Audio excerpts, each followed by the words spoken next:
how is it that we really know what we claim to know? Like you and I have certain things that we believe in, like maybe reincarnation or certain ideas of God and various other spiritual ideas.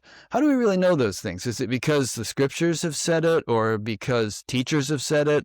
And how do those teachers know if they said it? Or how the guys who wrote the scriptures really know? How much of it are things that we believe but can't verify experientially?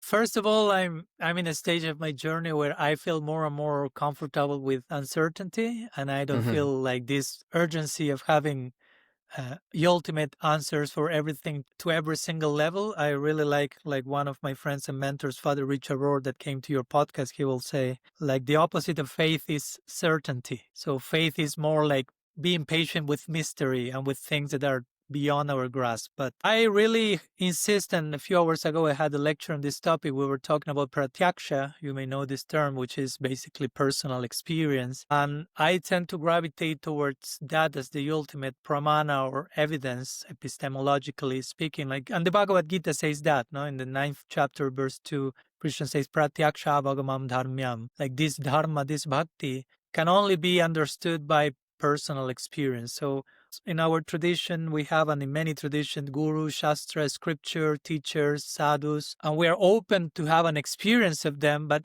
until and unless it's validated by our own personal experience, that still remains in the realm of belief. So I tend to make a difference between belief and faith, because for me, faith is the undeniable trust that comes from an undeniable experience. And belief can be more like a mental conviction, a social convention, something that everyone says, and I go along with the flock to fit in. But for me, I'm after undeniable experiences, which are so deep and profound that I cannot deny them, but also they are so unfathomable that I cannot control them and colonize them, so to say. But they are real enough for me to say this is undeniable. There is something real. I cannot deny that. Even if I try to use all my faculties in that direction, this is so concrete and undeniable that I give myself in this direction. Of course, I've had those experiences on a personal level in connection to other people and to teachers. So especially with other people or with the scriptures that I gave me those experiences, of course, after that experience, I tend to open my heart to trust more in those directions because they gave me that experience.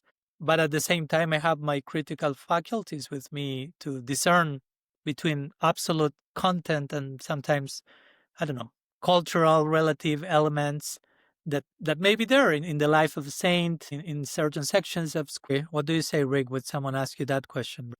Well, these days I tend to quote Aldous Huxley. I heard this great quote from him a while back, which was that he felt that the greatest innovation of the scientific revolution was the development of the working hypothesis. Because the scientific revolution was kind of a corrective to the Middle Ages, where people believed all kinds of weird things and could be burned at the stake if they didn't agree with what the church said you should believe.